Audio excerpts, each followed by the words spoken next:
좌우 앞뒤로 인사하시겠습니다. 좋은 아침입니다. 네. 오늘 귀한 성도님들 모시고 또 귀한 하나님의 말씀 나눠주실 한정국 목사님은 인도네시아와 싱가포르에서 선교 사역을 하셨고요. OMF 한국 대표를 지내셨고 현재는 KWMA 사무총장의 사역을 하고 계십니다.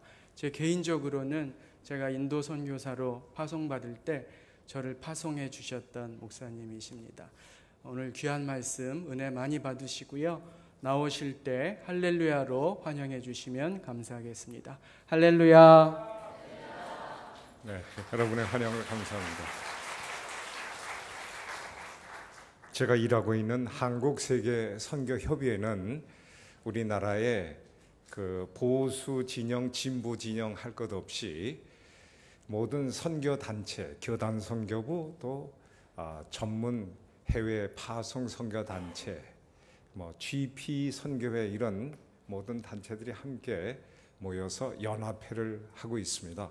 모두 174개 단체가 한국세계선교협의회에서 일을 하고 있습니다.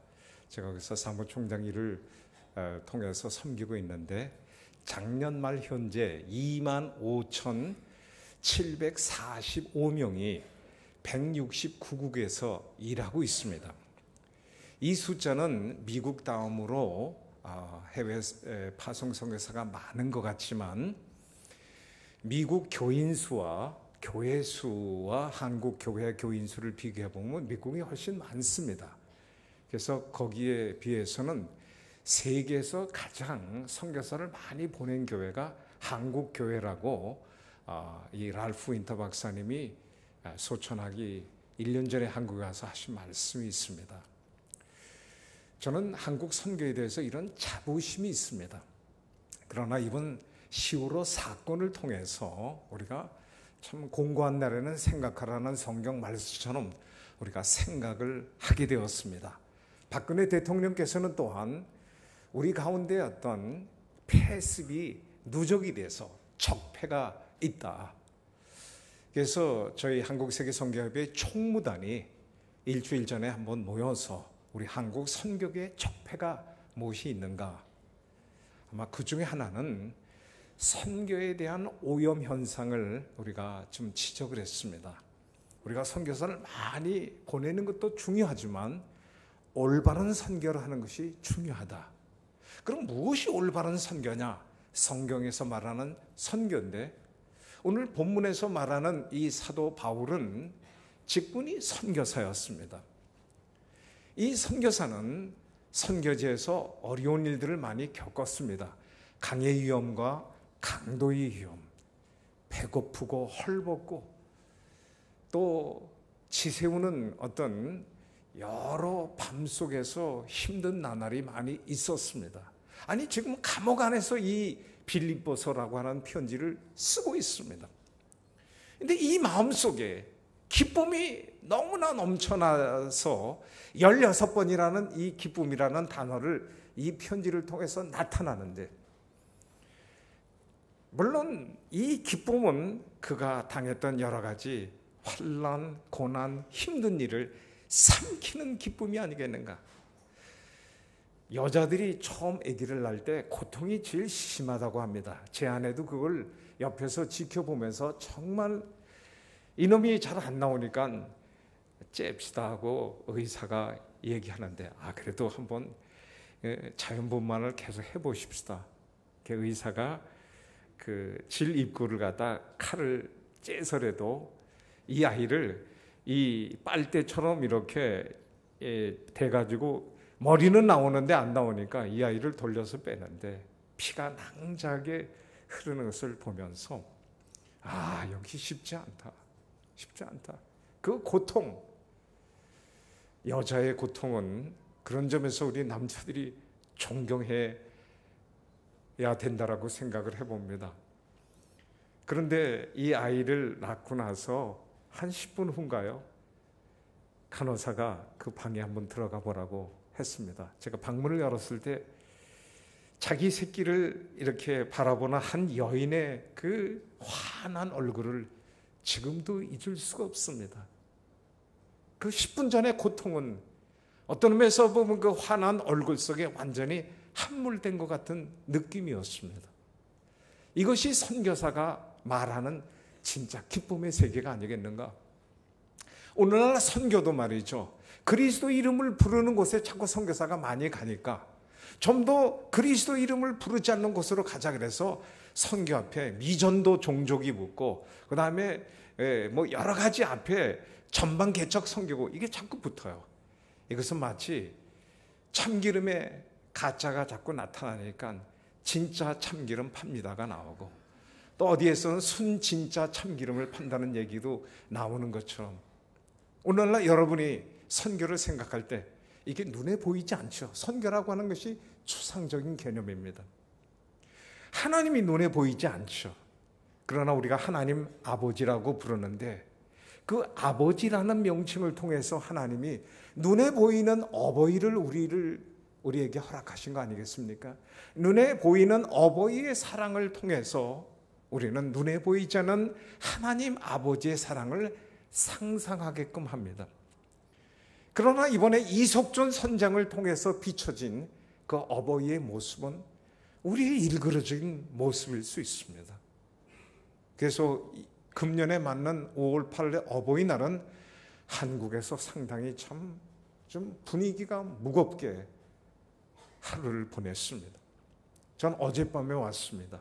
5월 8일을 한국에서 보내면서 이것이 이 세상의 어버이의 한계입니다.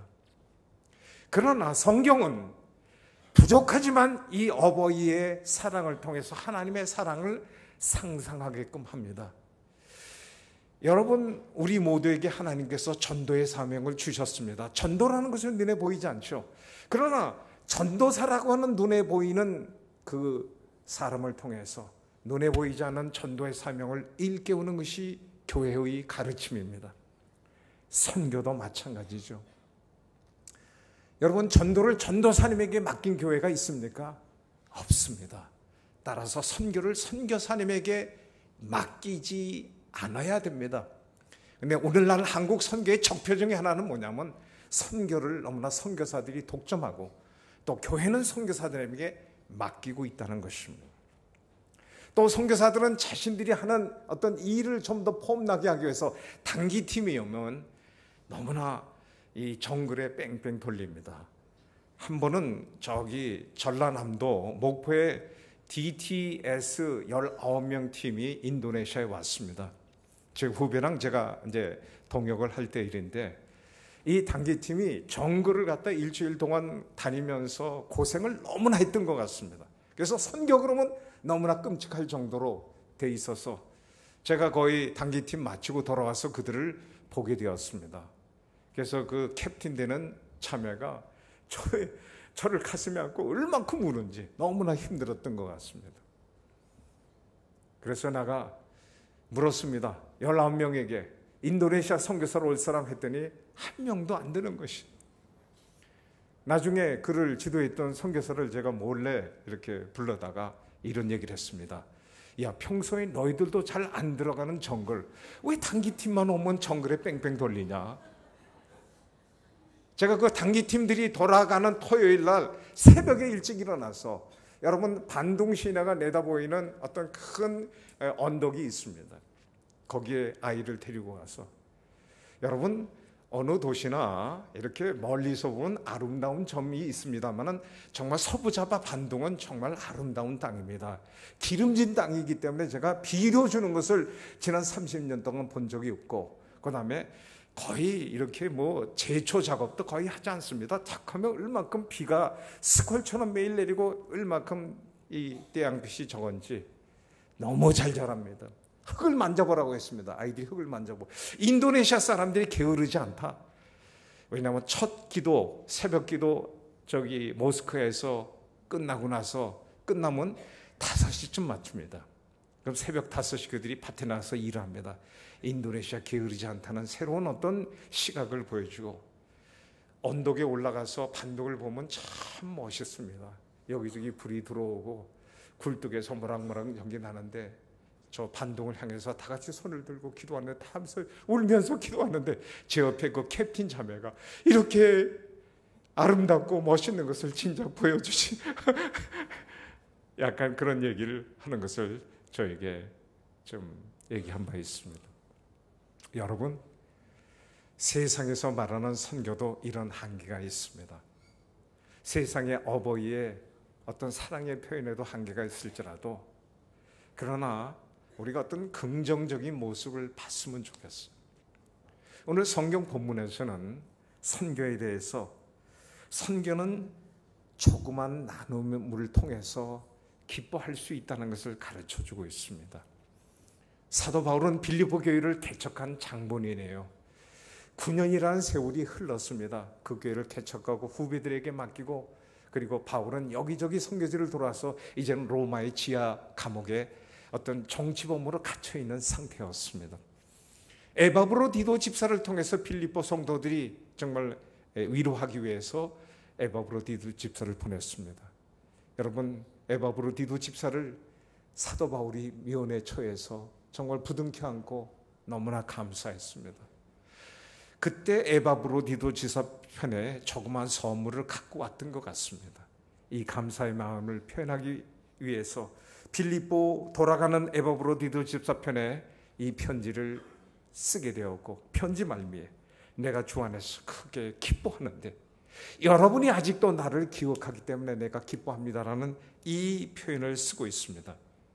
어떤 동반선교의 아름다운 싹을 여기서 우리가 볼 수 있겠습니다.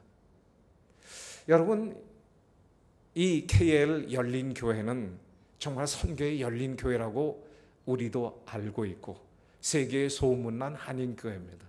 정말 잘하셨습니다. 내일도 3일 동안 이곳에 있는 선교사들이 전략회의로 모이고 저를 또 주강사로 좀 불러주셔서 제가 오게 되었습니다. 여러분들이 어떤 이 선교에 동참함으로 인해서 동남아시아에 정말 선교의 많은 선교사들이 격려를 받고 있고 또한 그 선교사들의 그 간증을 통해서 서울에 있는 저에게까지 어떤 그 소식이 들려오고 있습니다. 성경이 말합니다. 한번 따라서 해보실까요? 주 예수께서 친히 말씀하셨는데요. 주는 자가, 따라서 해봅시다. 주는 자가 받는 자보다 더 복되도다. 제가 일본에 쓰나미 현상이 있어서 그곳에 조그만 쌀을 보급해 줬으면 좋겠다는 일본 교회의 부탁을 받고 우리가 한 645만 원을 투자해서 우리나라의 경기미처럼 그쪽에는 그 어느 지역에 아주 기름진 쌀이 있답니다. 그래서 그 출산 쌀로서 우리가 돌리고 한번 일본인 교회에서 제가 설교할 기회가 있었습니다. 그런데 그때 제가 주는 자가 받는 자보다 더 복되도다라고 하는 이런 것을 간증 삼아 했는데요. 일본인 성도들이 많이 마음속에 타취를 받는 것 같아요. 한 성도는 같이 갔던 우리 선교사님, 옛날에 그 선교사님은 아마 그 성도를 아마 양육했던 것 같습니다. 그냥 길거리에서 부둥켜 안고 막 우시는 거예요. 그래서 나는 갑자기 그 일본인 여자 성도가 자기 남편도 그 옆에 있는데 막 우는 걸 보고 아니 이번에 쓰나미에 자기 가족 중에 일부가 당했나 이런 생각이 들기도 했고 나중에 알아보니까 그것도 아니에요. 그리고 옛날에 자기를 키워줘서 감사해서 그렇게 부둥켜 안고나 나중에 알아보니까 그것도 아니에요. 알게 된 것은 뭐냐면은 한국 교회의 어떤 이 사랑의 표현을 이 목사님이 그 쌀봉지 얼마 되겠어요. 근데 이것을 들고 왔다는 그로 인해서 그들의 마음이 너무나 훈훈한 거예요. 너무나 감동이고 난 그 일본 여자가 그렇게 우는 건 또 처음 봤어요. 제가 거기서를 통해서 이게 작은 사랑의 표현일지 모르지만 이 사람들에겐 엄청난 감동의 순간이다라는 것을 제가 깨닫게 되었습니다. 여러분이 선교에 동참하는 것이 25,745명들에게는 그 중에 일부는 여러분의 사랑을 직접 받지 않을지라도 여러분의 소문이 그만큼 훈훈한 것입니다. 그래서 저는 여러분의 이 선교에 열정이 계속됐으면 하는 그런 마음이 들고요. 오늘 본문에서 사도 바울은 이 선교의 기쁨을 얘기함에 있어서 자기는 어떠한 형편에든지 스스로 만족한다는 표현을 쓰고 있습니다. 아니, 선물을 받는 사람이 이 표현을 쓰는 이유가 무엇일까요? 여러분의 선물을 받았기 때문에 내가 기뻐한다기보다도 여러분은 나보다 더 복된 자라는 그것을 깨닫게 함으로써 사도 바울이 이 표현을 쓴 게 아니겠는가 싶습니다. 10절에서 그는 감사의 표현을 쓰면서도 11절에 여러분이 나를 위해서 헌금을 하고 선물을 줬기 때문에 내가 감사의 표현을 쓴다기보다도, 어려운 가운데 선물을 받아서 내가 기뻐한다기보다도 나는 어떠한 형편들이 만족한다는 그런 표현을 쓰고 있습니다. 이 만족이라는 단어가 경제학 용어입니다. 경제학에는 한계 효용의 법칙이라는 것이 있습니다. 5개 사과가 똑같은 질량의 사과가 있는데 내가 처음에 먹는 사과가 가장 만족을 크게 주죠. 갈수록 만족이 적어집니다. 어떻게 똑같은 질량의 사과가 만족을 달리할 수 있을까요? 그래서 경제학에서는 이 만족의 객관적인 면도 있지만 주관적인 면도 있음을 얘기하고 있습니다. 아무리 돈이 많아도 만족이 적은 사람은 가난한 사람이에요, 경제적으로. 그러나 적게 있으면서도 이걸 조그만 것도 같이 나눌 수 있는 사람은 대래 부자일 수 있다는 것을 경제학이 얘기하고 있습니다. 어느 가난한 구걸하는 거지가 어느 날 어느 신사가 가면서 10만 원 수표를 주고 횡재해서 참 기뻐했다고 합니다. 그래서 이 기쁨을 같이 좀 나누려고 이렇게 일찍 왔는데 그 자기 사는 옆집에 가난한 구두 닦기 소년이 있었는데, 그래서 그 소년이 아직 안 돌아왔어요. 얘가 돌아오기를 바라면서 이걸 나누려고 했는데, 이 소년이 그 추운 겨울 밤 일을 마치고 왔는데 할아버지 오셨어요? 하면서 그가 들고 온 조그만 신문 용지로 싼 봉지가 있었어. 이 봉지를 여는데 할아버지 이것 좀 드세요. 제가 오늘 조그만 구두 닦기에서 이렇게 돈을 벌었지만 할아버지랑 이 고구마를 같이 나누고 싶어서 사왔다는 것입니다. 이 할아버지는 그 고구마가 너무나 보기에도 좋고 딱 했는데 그 가운데 그 노루수망에 이렇게 먹는데 너무나 기쁘더래요. 자기가 10만 원 수표 받을 때 어떤 만족감보다도 더 큰 만족감이 거기서 느껴지더라는 것입니다. 이것은 어떤 작은 선물이 이 사람에게 주는 깊은 감동입니다. 이걸 어떻게 객관적으로 10만 원하고 그 몇백 원짜리 고구마 하나하고 어떻게 비교할 수 있겠어요? 그러나 고구마 하나가 주는 그 만족이 더 클 수 있다는 점에서 경제학의 세계는 사도 바울이 오늘 이 본문에서 말하는 이 만족의 세계랑 일치하고 있습니다.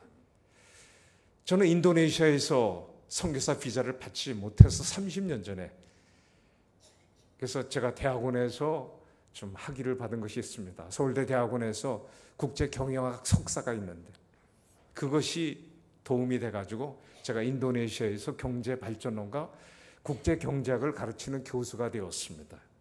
이 비자는 3개월 만에 나왔습니다. 문제는 제가 한국에서 대학원 졸업하고서 종합무역상사에서 한 국제무역을 한 5년 반 동안 이제 해서 가르친 경험은 없습니다. 그러나 하나님께서 또 이렇게 기회를 주셔서 인도네시아의 큰 대학교에서 11,000명이나 있는 대학교에서 경제학을 가르치게 되었습니다. 제가 인도네시아 바하사, 여러분 바하사라고 하지만 인도네시아 바하사 인도네시아라고 합니다. 제가 말레이시아에 올 때마다 이게 상당히 참 언어가 비슷하다는 걸 많이 느낍니다. 어떻게 됐건 바하사를 제가 8개월 반 정도 배우고 그 학교에 부임하게 되었습니다. 저에게서 이것은 새로운 도전이었습니다. 그러나 제가 또한 하나님께서 저에게 또 열려주신 길로 하고 순종하고 왔습니다. 교학처장이 어느 날 저를 교수 탁에 있는 저를 불렀습니다. 한 교수님 무슨 과목 가르치길 원하십니까? 그래서 저는 좀 쉬운 과목 좀 부탁합니다. 경영학 원론, 경제학 원론을 부탁했습니다. 그랬더니 그 과목은 우리 젊은 교수들도 가르칠 수 있습니다. 당신은 서울에 있는 대학교에서 학위를 받았으니까 고급 과목을 부탁합니다. 그래서 맡은 첫 번째 시간이 국제경제학이었습니다.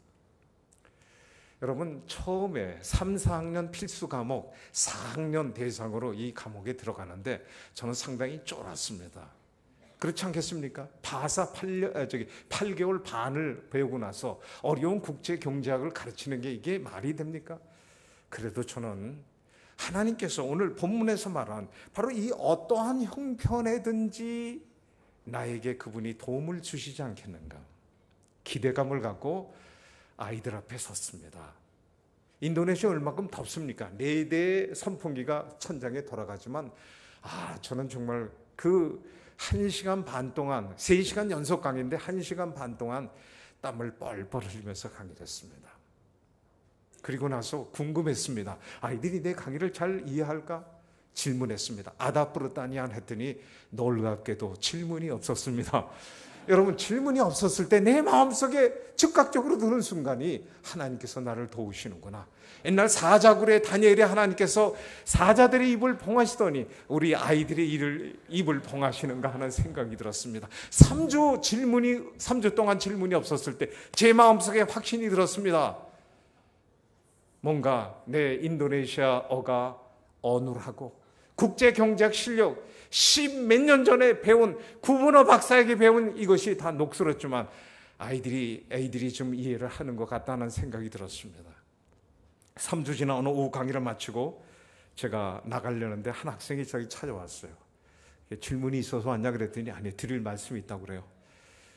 그랬더니 그 학생이 이런 얘기했습니다. 교수는 너무나 열정적으로 어떻게 침을 튀기면서까지 강의를, 왜냐하면 제가 그렇잖아요. 어휘가 한계가 있다 보니까 이게 설명하다 보니까 죄수처뿐만 아니라 포수처 침까지 막 튀기는 거, 그건 저도 모르게 자연스러운 현상이었어요. 그랬더니 이 아이는 자기는 여태까지 침을 튀기면서 강의하시는 교수님은 처음이래.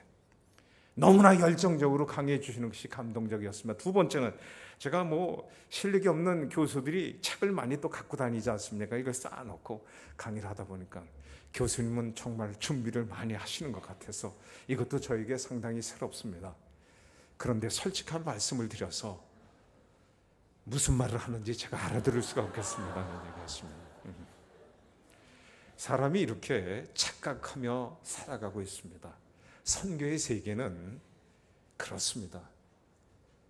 우리가 선교사는 월급을 받으면서 이렇게 사역을 하는 것이 아닐 수 있습니다. 물론 저 같은 경우에는 교수 사택도 제공받고 월급도 주겠다 했는데 월급은 우리 선교부가 받지 않고 대신 우리를 좀 프로텍트 해달라고 그래서 협정을 우리가 맺었습니다. 그렇기 때문에 선교사는 잘 알아듣지 못한 설교를 하더라도 교인들이 그냥 들어줄 때가 있습니다. 그러나 설교는 들어주는 것이 아니지 않습니까? 저는 한국에 있는 목회자를 무조건 존경합니다. 왜냐 아십니까? 한국의 목회자들은 설교를 죽을 쓸 경우에는 나중에 인사할 때 악수하는 데 힘이 없다고 합니다. 그러면 그 한 주간은 고난의 주간이 된다는 얘기를 제가 들었습니다. 선교사는 그러한 고난의 시간이 없을 수가 있습니다. 여러분, 한국 목회자들에게 고난이 되레 없고 선교사들에게 고난이 더 많이 있을 것 같죠? 그렇지 않습니다. 우리 선교사들은 그런 점에서 선교지에 더 고난이 많이 있다고 여러분도 착각하고 우리도 착각할 수 있습니다. 이것이 좋지 않은 패습일 수 있다고 생각합니다. 여러분이 선교사들에게 선교를 맡기지 말고 여러분이 함께 선교에 동참하는 이유가 무엇이냐면 하나님께서 선교사를 말레이시아로 보내실 것처럼 여러분도 보내시지 않았습니까? 한국의 전도사에게 전도를 맡기지 않았다면 선교를 하나님이 선교사에게, 이곳에 있는 선교사에게 맡기지 않고 여러 모두에게 맡기셨습니다. 저는 인도네시아에서 공장 선교를 할 기회가 있었습니다. 홍아무개 집사, 우리 홍 집사님 공장장이고 자기 휘하에 900명의 현지 직공들이 있습니다. 공장장이면 끝발이 좋습니다. 가부장 사회 속에서 공장장은 배의 선장과 같이 절대 복종 그런 관계입니다. 제가 그 공장 선교로 그 공장을 드나들 때 일단 그 수위부터 나를 막습니다. 내가 인도네시아 우니베르시타스 크리스천 인도네시아의 경제학 교수라고 소개하고 좀 들어가려면, 아니 경제학 교수랑 여기 무슨 상관이 있어요? 아니 당신이 도대체 누구십니까? 그때 사야 아달라 소랑 뜸한 미스터 홍, 미스터 홍의 친구라고 내가 얘기를 합니다. 갑자기 이 친구가 그냥 차렷자세하면서 미스터 홍의 친구라고요.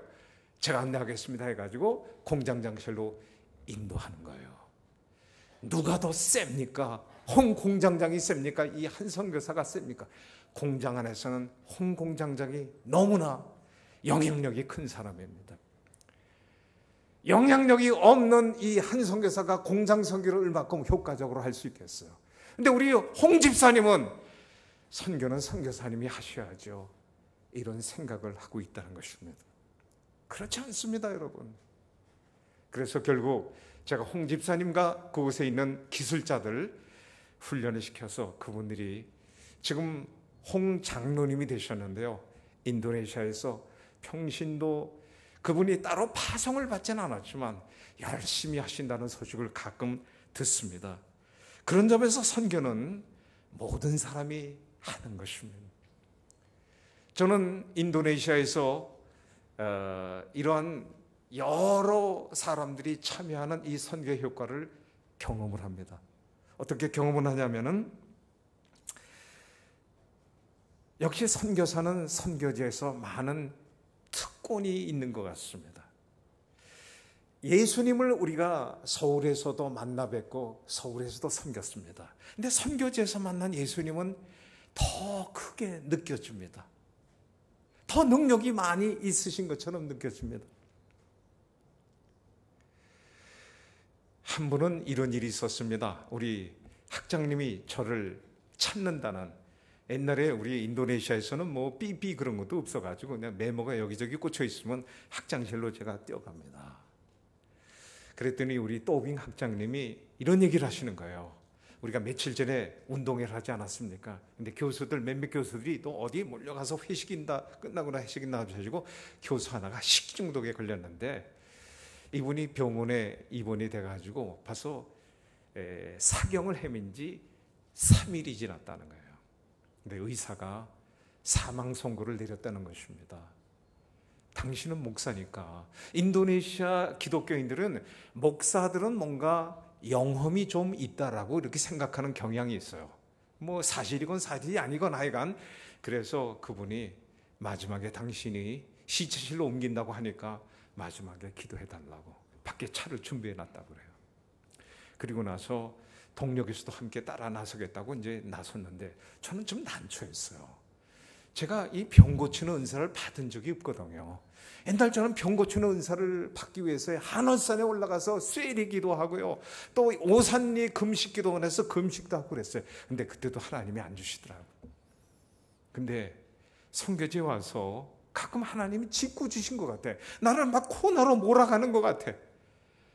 여러분, 그 의사가 사망 선고한 교수를 향해서 기도하러 가는 나에게 있어서 그 차 안에서 나는 가시방석에 실려서 가는 기분이었어요. 저는 오기가 났습니다. 하나님 정말 이러시깁니까? 옛날 달라고 할 때는 안 주더니 이제는 내가 열심히 기도했는데 아무 일도 없으면 이 종의 체면은 어떻게 됩니까? 그렇죠? 내 속에 약간 강박한 마음이 순간적으로 들었는데, 좋습니다. 종의 체면이 구기면은 당신의 얼굴은 멀쩡할 것 같습니까, 하나님? 이런 생각이 드는데, 주님, 제가 오죽하면 이렇게 망령된 생각을 다 하겠습니까? 봐주십시오. 오죽하면 제가 그러겠습니까? 병원에 도착했습니다. 시체실 옆에 한 조그만 서늘한 방에 나는데 마침 의사와 간호사랑 마주쳤습니다. 의사가 우리를 보고 가망이 없다는 거죠. 벌써 이걸 딱 이걸 해놨어. 이걸 갖다 다 얼굴까지 덮어놨어, 흰 천으로. 그게 딱 젖히고 우리 동료석에 딱 서 있는데 제가 일단 시신을 점검해 보기 위해서 했는데 우리 아버님 시신을 제가 만져보기 위해서 너무나 촉감도 비슷하고 왜 이게 사람이 죽으면 이게 무겁잖아요. 마리키타 부르다와 부르사마사마 다 같이 우리 기도합시다. 제 생에 그렇게 3분 동안 간절하게 온 마음을 쏟아가지고 의사도 포기했다고 하는데 내가 하나님을 향해서 내가 간절히 기도합니다. 3분 동안 외치고 나서 달란나마 또한 예수 그리스도스 까미 부르도와 예수 그리스도 이름으로 기도합니다. 내가 눈을 뜨고 동료 교수들이 눈을 뜨는데 누워있는 이 작작한 눈을 번쩍 눈에 뜨는 거예요. 그때 방 안에 울려 퍼지는 탄성. 나는 솔직히 그때 내가 너무 소리를 크게 질렀나 하는 그 생각이 들었어요. 믿겨지지 않는 일이에요. 내가 은사를 그렇게 구했는데 하나님께 주시지 않고. 그때 내가 깨달은 사실은 은사란 은사, 선물을 갖고 있는 자가 주실 right time, right place를 아시는 거예요. 근데 나는 이걸 갖다가 주님 하늘산에서 오산에서 주님 주시옵소서, 몽땅 주시옵소서 이렇게 했으니 이것은 뭔가 잘못된 거예요. 그리고 나서 일단 죽은 자를 살렸다는 소문이 퍼지니 뭐 얼마큼 병자를 막 데려오고 귀신 들린 자도 데려오고 하는데 얼마큼. 그런데 한번 몇 년 전에 제 주치의 온누리교회 우리 김국영 장로님이 옛날 군대 다닐 때 부딪혀서 뇌를 상하신 적이 있어요. 근데 침대에서 떨어지셔서 스트로크가 와가지고 건국대 병원에서 그 놀라운 시설과 또 의사에게 저걸 하는데 도저히 차도가 보이잖아요.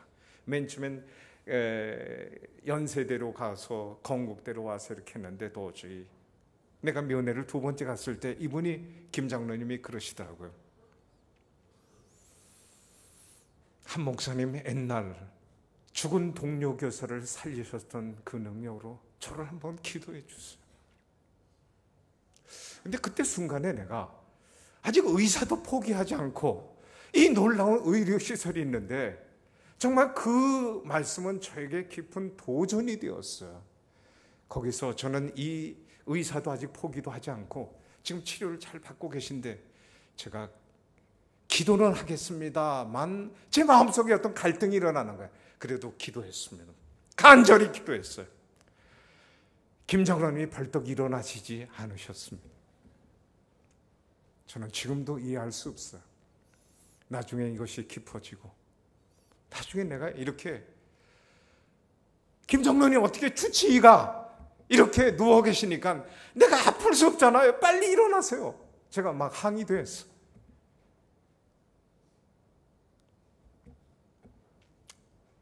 장로님은 지금 우리 가운데 계시진 않지만 저는 이것을 통해서 많은 좌절도 느껴봅니다. 왜 하나님께서 이러시지?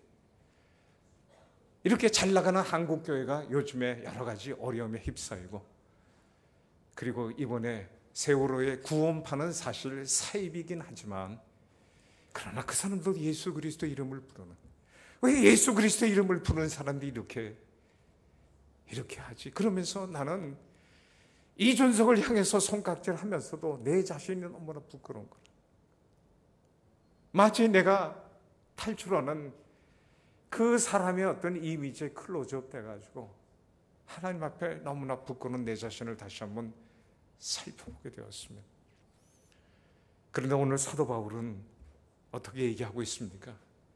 자기가 선교지에서 당하고 있는 고난을 편지에 쓰는 것이 아니라 기쁨을 노래하고 있잖아요.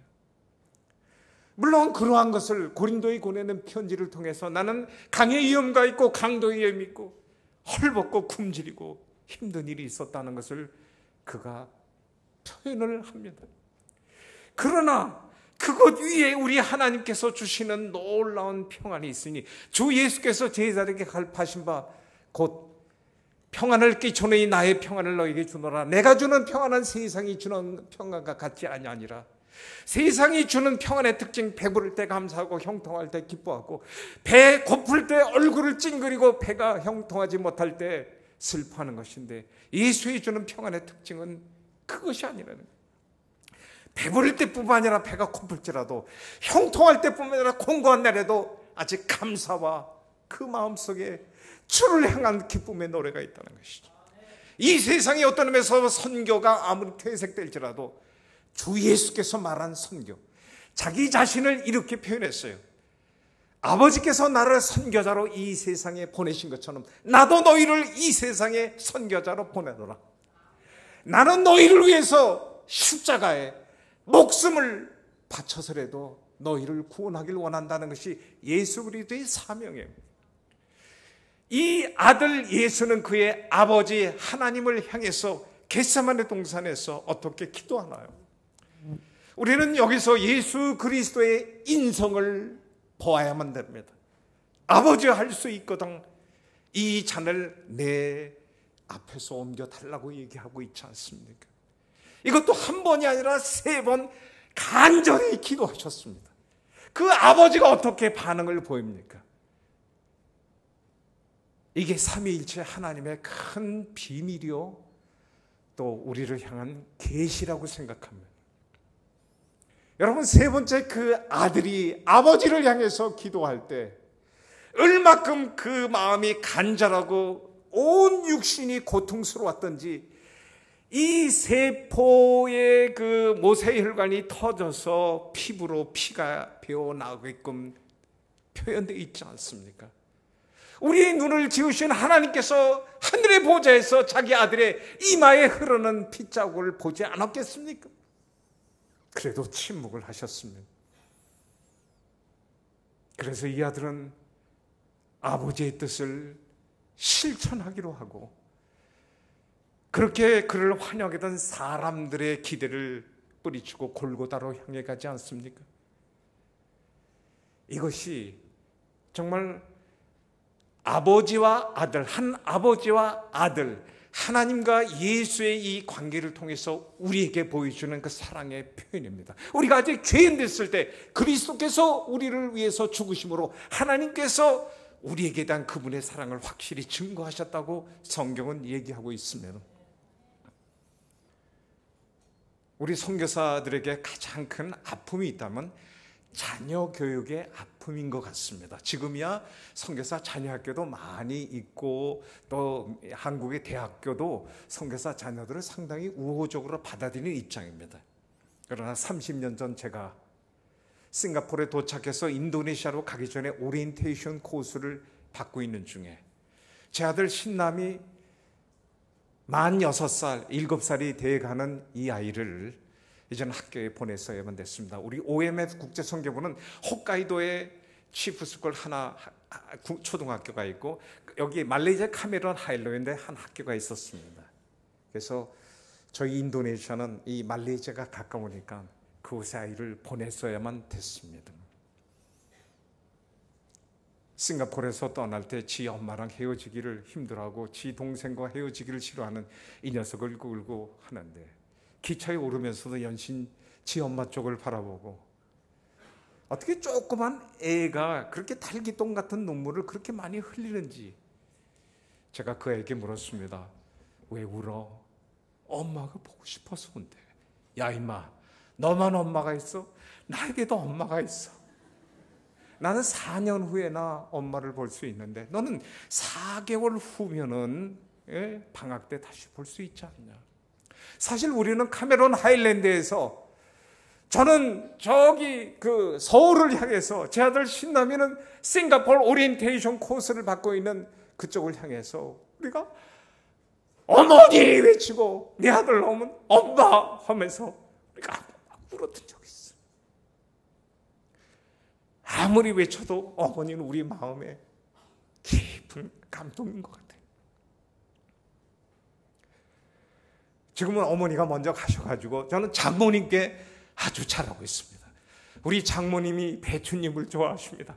최근에는 또 은행잎을 좋아해서 제가 배추잎과 은행잎을 잘 갖다 해서 갖다 드립니다. 효도라고 하는 것은 살아계실 때 역시 많이 해야 되겠다는 것을 느낍니다.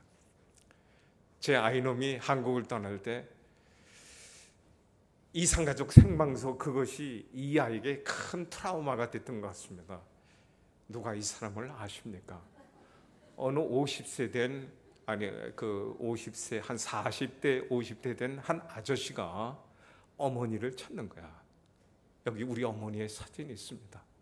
제가 학교를 다녀오겠습니다 어머니한테 하고 나서 나중에 학교 끝나고 났을 때 전쟁이 터져가지고 집에 못 가고 이 피난 대여를 해가지고 우리 어머니를 찾습니다.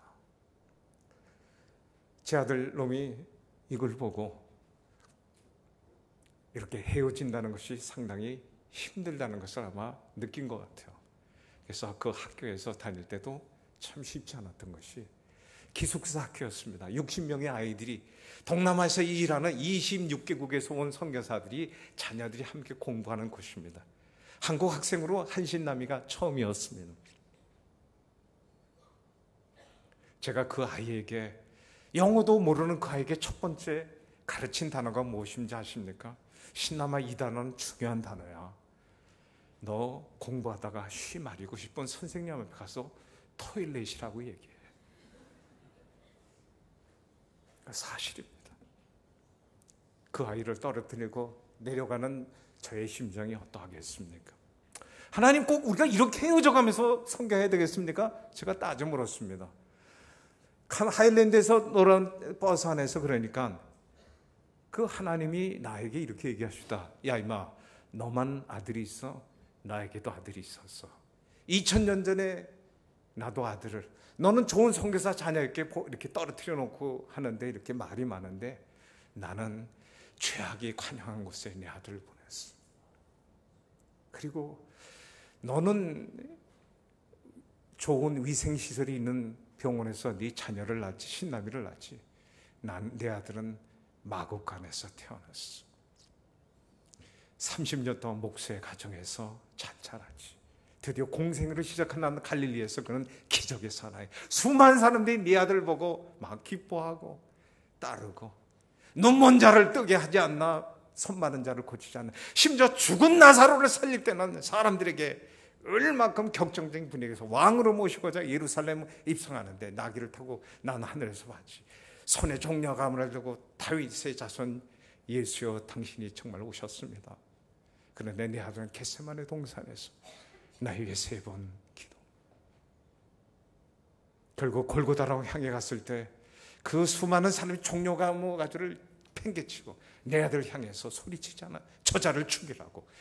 침을 뱉지 않아. 가시멜로관으로 씌워서 피를 흘리게 하지 않아. 로마의 어떤 채찍, 로마 병정의 어떤 채찍 소리, 난 하늘에서 그것을 바라보고 있었다. 여러분, 밀림에 이렇게 돌아오면은 많은 나무들이 보이고 가끔 푸른 하늘도 보이고 그 구름도 있는데 그 밀림 속에 제가 십자가의 환상을 그때 보게 됩니다. 정말 고통스럽게 죽어가는 한 사나이의 그 모습이 눈에 들어왔고, 바로 그 위를 찾아보니까 구름 위에 한 보좌 있는데 그것은 하나님의 형상이었습니다. 근데 그 하나님의 형상은 앉아 계신 분이 아니라 보좌에 벌떡 일어나서 자기 아들의 마지막 죽어가는 모습을 보면 안타까운 아버지의 모습이었습니다. 그때 성령께서 제 마음속에 도전하십니다. 한정국, 네 눈을 만드신 하나님께서 어찌 그 아들의 마지막 죽어가는 순간을 보지 않았겠느냐? 네 귀를 만드신 하나님께서 어찌 그 아들의 엘리 엘리 라마 사박단이라고는 이 절규의 소리를 듣지 않았겠느냐?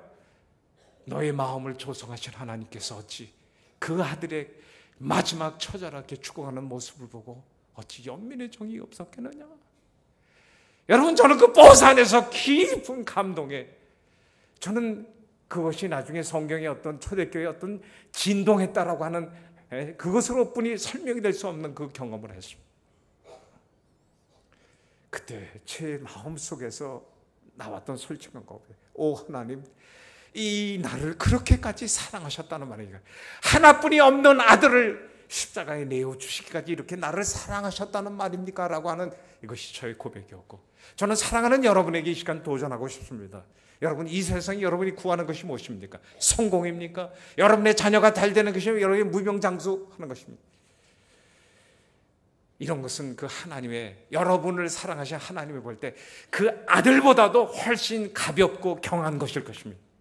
자, 그런데 그 아들을 십자가에 내어주시기까지, 여러분을 구원하시기 위해서 십자가에 내어주시기 하셨다면 여러분이 이 세상에서 구하는 것을 능히 주시지 않겠느냐 하는 것입니다.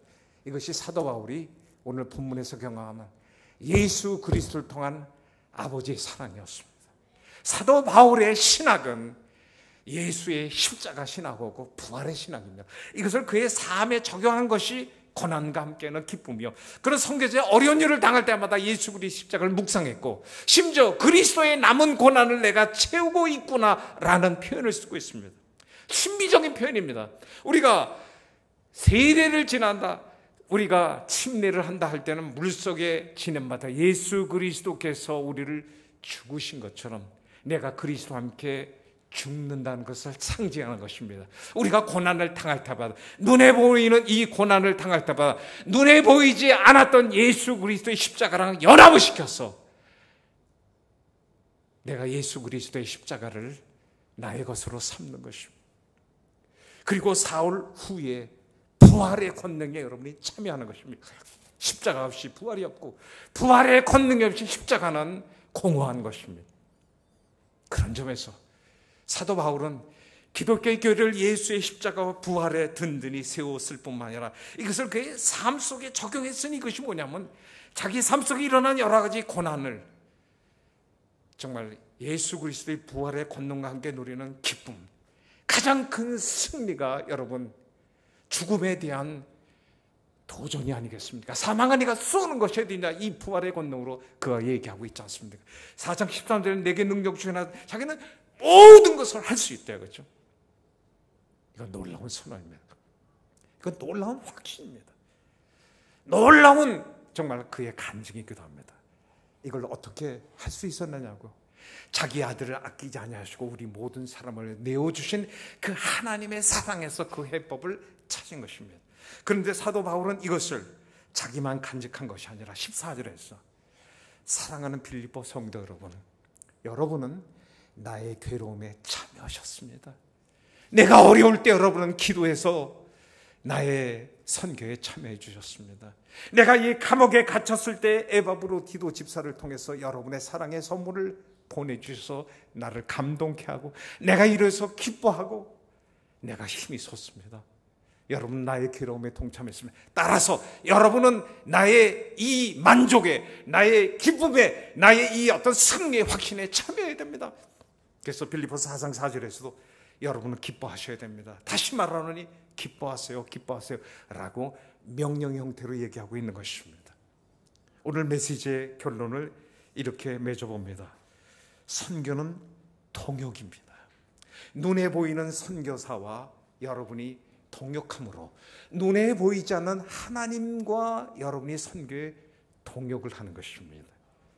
우리의 믿는 하나님은 선교의 하나님이요, 우리의 믿는 하나님은 그 선교라고 하는 추상적 개념을 통해서 우리에게 구체적으로 그 하나님이 자기 아들 예수를 이 세상에 선교자로 보내신 것입니다.